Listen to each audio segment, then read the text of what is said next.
Bismillahirrahmanirrahim. Assalamu alaikum everyone. I hope you all are well. Welcome to your online video class. I'm your English language teacher Sharmin Rahman from Standard 6 Campus 1. Let's start the class. Today we're going to learn about something more in this chapter 13 kinds of sentences, and this one is part 2. We're going to learn something more. We have discussed about the types of sentences in the previous class and their definition and the examples for each. Today we're going to learn about transformation of sentences, as you can see. So we have learned about that there are 4 kinds of sentences. They are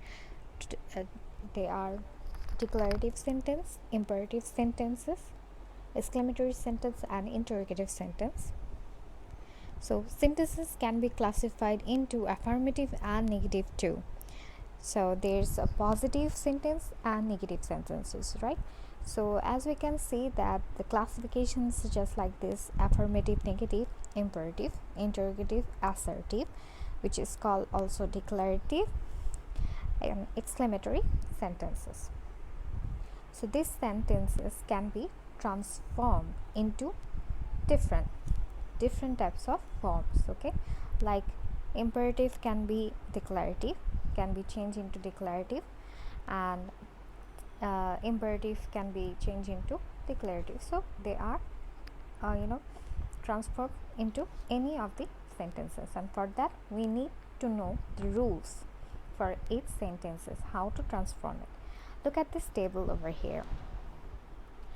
So as you can see the table, the first one is declarative, second one imperative, third one interrogative, and the fourth one exclamatory. So in declarative we can see 2 types almost, positive and negative. So that means declarative one, positive and negative, we can change it into vice versa, right? So we can change these sentences from positive to negative and vice versa. So let's see the example over here. He is tall. In declarative sentence, he is tall is in positive sentence, and we are making it negative like this way: he is not tall. Okay, in imperative it remains nothing, and in interrogative, if we make it interrogative, let's see, is he tall? And the answer will be he is tall, right? So we are making it like this way. If it was an exclamatory sentence, what was it look like? How tall he is, exclamation mark. So in the next example we can see in imperative part, please open the door. If we make it interrogative, then it becomes, can you open the door please? Okay, the last example we can see in every forms.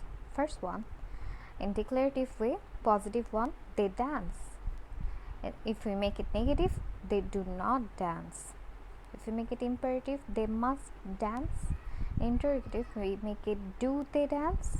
And the last one, if we make it exclamatory, then it becomes, how well they dance.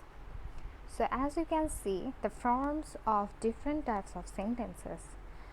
So we can easily now transform, right, the sentences into different types.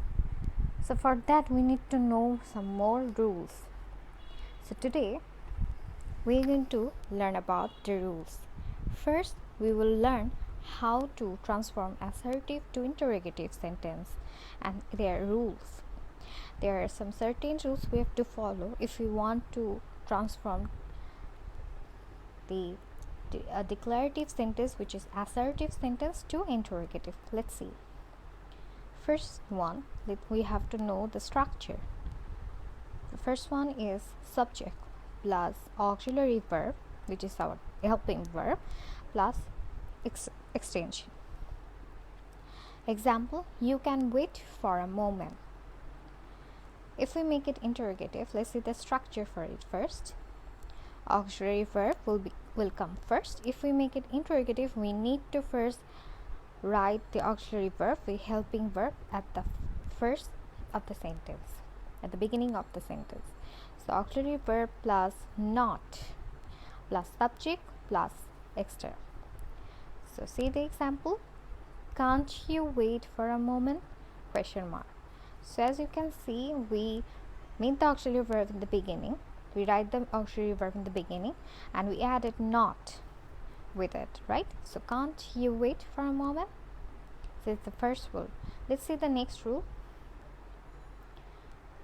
Assertive sentence. First we need to structure. Every time we will see the structure, it will be helpful for you if you can remember the structures. Subject plus auxiliary verb plus not plus extra. Example, we cannot study attentively. If you make it interrogative, let's see what happens. Auxiliary verb plus subject plus extra. So if in assertive sentence, if it is not in the sentence, if we are making it interrogative, we do not need to put any not over there, any negative word. So the answer will be, can't we study attentively? So we are adding it here. So can't we study attentively? Next one, we have assertive sentence, another structure. Subject plus verb plus extra. Here we won't see any helping verb. So here he reads a book. So how to make it interrogative if we do not have any helping verb? So we make a to be verb here. We add a to be verb here, or to do verb plus not plus subject plus verb plus extra.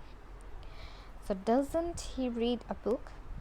Because he is a third person singular number, we are adding does here. So doesn't he read a book? Okay. Now another rule, as you can see, subject plus never plus verb plus extra. I never drink tea. I never drink tea.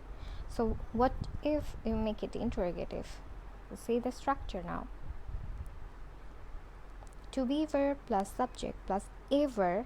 So never becomes ever plus verb plus extra. See the example. Do I ever drink tea? Do I ever drink tea? Next we can see everybody, all, everyone plus verb plus extra. See the example. Everybody hates a liar. We know it's a declarative sentence, right? It's a statement.